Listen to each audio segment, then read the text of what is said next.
Okay, class? Kumuha kayo ng isang bagay na sumisimbolo sa inyong nararamdaman ngayon.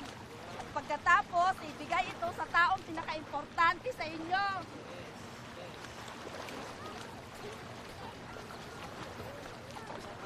Tuma na.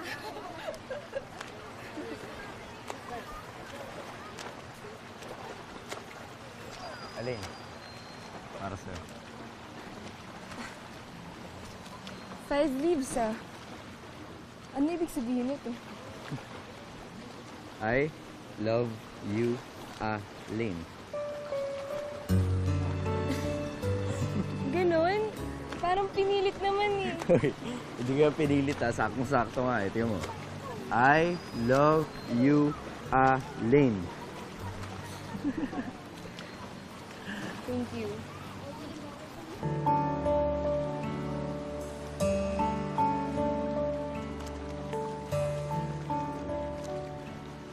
Sabi ko sa'yo kanina, I love you, Alin. Di ba nga sabi ko thank you? Ayun ba dapat talaga sagot doon? O baka may iba pa? Okay, sige. I love you too. Papakipot pa ba ako? Kala ko di mo lang sasabihin eh. Teka, ano rin sabi mo? Pakilakasan? I love you too. Ano pa? I love you too. I love you too.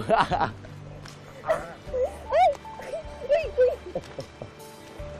Mahal na daw niya ako!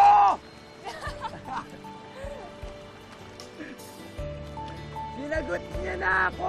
Uy! Mamalilig ka nila. Mamalilig ka nila.